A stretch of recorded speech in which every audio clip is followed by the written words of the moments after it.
name's David, and welcome to my little RC shop.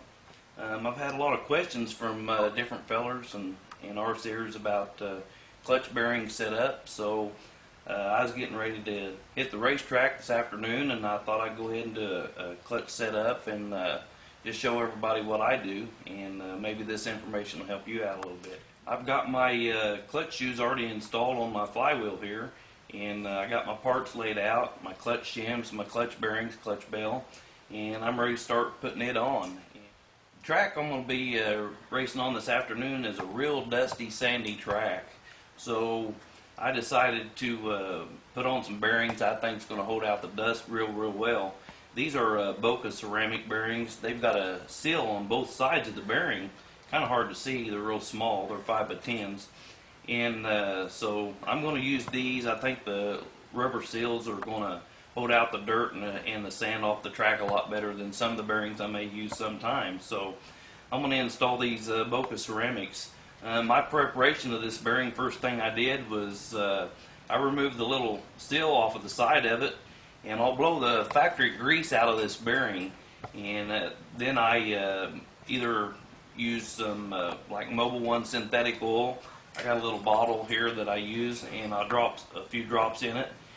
Or sometimes I use a synthetic grease, and I'll put a little grease into this bearing, and after I get done, I take and put it on a little pencil, and I'll spin it around like that, and then I re-blow that grease out of this bearing. If you don't, when you start your engine up, it's going to get out into the clutch bell, and your clutch is going to slip a little while. So we're ready to go ahead and start installing. I've got these bearings already ready. I'm going to go ahead and put the first one on the engine, then I'm going to install the clutch bell, and I'm going to put the other bearing on.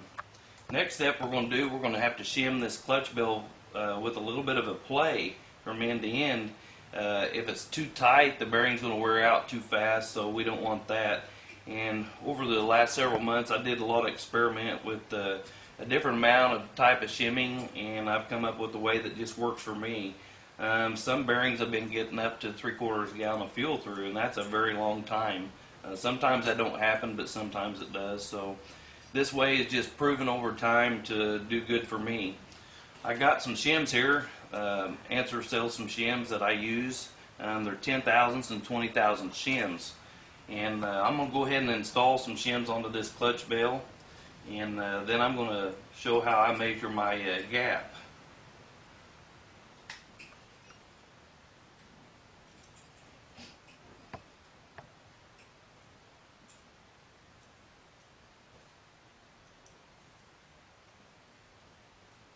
I'm going ahead and putting on the thrust washer on the outside of the clutch. I'm going to tighten it, but I'm not going to over tighten it yet because I may have to take it back off and do some more shimming. I got a digital micrometer here that I use, and what I want to do is most of the time the best performance and long lasting I've had out of my bearings, after I shim them up, they'll have 10 to 20 thousandths of play.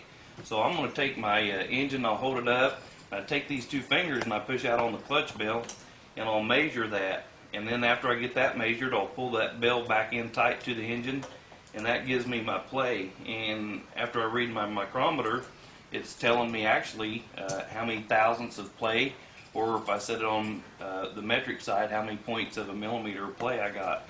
And what I like to do is I like 10 to 20 thousandths of play on a brand new bearing that I've installed on my engine. That allows when this engine first heats up, these clutch bearings are going to expand a little bit, and we don't want to get them too tight.